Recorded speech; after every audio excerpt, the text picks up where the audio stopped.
Marathon MP Jerome Fitzgerald goes to the police station. It's a very serious matter. I think that the information I gave them, they will see that it is serious. Just one station with the story. Don't miss it. And then, a big acquisition by the Defense Force. Also, Tum Tum in a big game. Was it an upset? ZNS Total Sports with the highlights. The Bahamas Tonight, the National Report, starts now. Now in HD.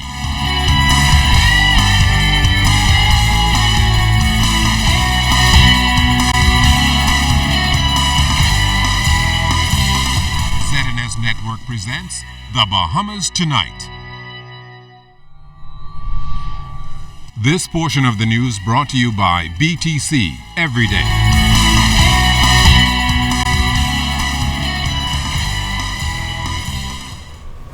Good Friday evening, Bahamas. I'm Altaviz Munnings. I'm Kish Latterly. Thanks so much for joining us tonight. Accusations surfaced that a local environmental group's mandate was to topple the government. Now, critical evidence reportedly has been turned over to the authorities. Now, the information, which was today turned over to the police, reportedly contains emails and accounts which could point to alleged criminal ties between residents of the Bahamas. The government also expected to look to the U.S. for further assistance. Well, Clint Watson leaves us off tonight and tells us from police headquarters where the handover reportedly took place. The government turning over what it considers crucial information and evidence to the Royal Bahamas Police Force, making good on a promise he made in Parliament on Thursday evening. Education, Science and Technology Minister, the Honorable Jerome Fitzgerald, turned up to the police headquarters on Friday morning, turning in what he called serious allegations and information that should be looked into by police. Well, I'm not hoping for anything apart from the fact that they would look into it. It's a very serious matter. I think that the information I gave them, they will see that it is serious. How they will proceed will be up to them, but I just handed over the information. Tomorrow I will meet with the Attorney General and the Minister of Foreign Affairs, and I will turn over the information that I have to them as well. And then we will move then from the diplomatic and government to government point dealing with authorities in the U.S.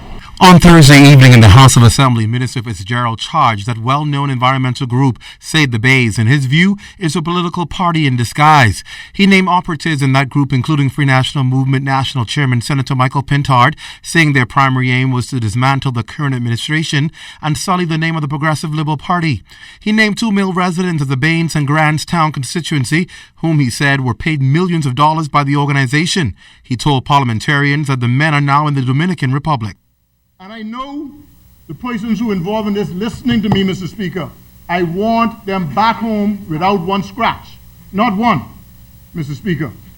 Minister Fitzgerald also said another alleged male criminal was paid $150,000 to sign an affidavit to implicate Peter Nygaard. The Marathon MP went on to say the man traveled to the Cayman Islands at his own expense to sign the document, but never did.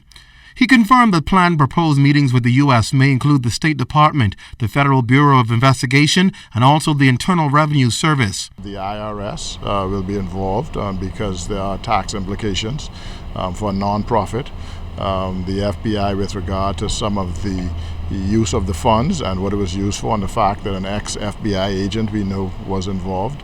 And the State Department just with basic issues involved in the relationship between sovereign countries. And so, as I said, this is a very, very serious matter. It's unfortunate that it's unraveled the way it has, but it is what it is. And we will get to the bottom of it all, and I'm sure the police will do what they feel is necessary. And from a government standpoint, we will interact with the U.S. as one sovereign country to the other, giving them the information that we have, which may impact one or two of their citizens. While not disclosing who he met with at police headquarters, the minister says that he is convinced that what he turned over is sufficient grounds for a criminal case to be launched. I am an attorney, and part of my years of experience really was a great assistance in me being able to not only get the information I got, because I had to rely on some friends outside of the country, but also the fact that I'm a businessman. I was able to put the pieces together, and as I said, follow the money. And so apart from that, I don't want to make any judgment on this case, except the fact that I was sufficiently convinced that I said what I said in Parliament yesterday, and I stand by that. Clint Watson, ZNS Network News. Now, following the revelation in Parliament, we got feedback from both sides of the controversial issue. We talked to Mike Hill MP, V. Alfred Gray, and St. Anne's MP Hubert Chipman, who both say the matter is one of grave concern. Concerned about those who are hiding behind this Save the Bay organization with a clear plot to destabilize the government and the people of the Bahamas. We as Bahamians ought to fight our own fight.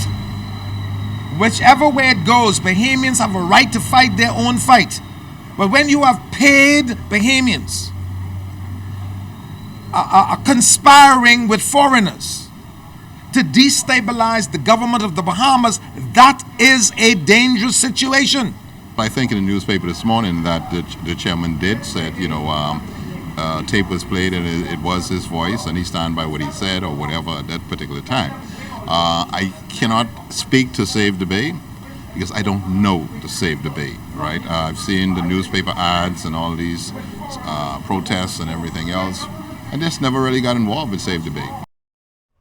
The Member of Parliament for Southern Shores and the Minister of Housing and the Environment, the Honorable Kenwood Dorset, confirmed that his ministry has spent half of its more than $3 million budget allocation so far this fiscal year. Among the other announcements Minister Dorset made during his mid-year budget contribution Thursday afternoon was the Department of Environmental Health facing private garbage collection challenges in certain areas of New Providence, which he says will be corrected soon. Recognized an increase in littering, continuing its shantytown demolition program, and removed more than 1,600 derelict cars in New Providence already this fiscal year. Minister Dorset revealed that Environmental Health has exhausted its expenditure of operating landfills in the Family Islands and commented on the New Providence landfill operated by Renew Bahamas and the fires that have plagued the facility. To be honest, I had hoped that we would be at a juncture where we are experiencing no fires at all. However, Renew Bahamas has been able to extinguish fires which have occurred in less time, and the frequency of dump fires has also decreased. We have made progress, and I think that we will continue to do so, striving for a completely remediated landfill with no chances of fires. Minister Dorset also updated Parliament on the Bahamas' housing program. In the Family Islands, 30-plus units in Grand Bahama's Bahamian West subdivision are under construction, and 15 homes are also under construction in San Salvador, but was suspended due to Hurricane Joaquin. Swans Hill is now completed. Fire Trail subdivision is underway. We're ready now to move on the 10 units in the extension to Sunset subdivision, as well as the build-out of the 5-acre tract off of Milo Butler Highway. Resolutions are in this place to be approved by Parliament to have those properties vested in me, and once that is done, we will advance those. We are now completing the construction of 9 additional units in Dignity Gardens Crescent, Mr. Speaker, and we will shortly be moving on the Roma and Reeve Street properties in the Fox Hill area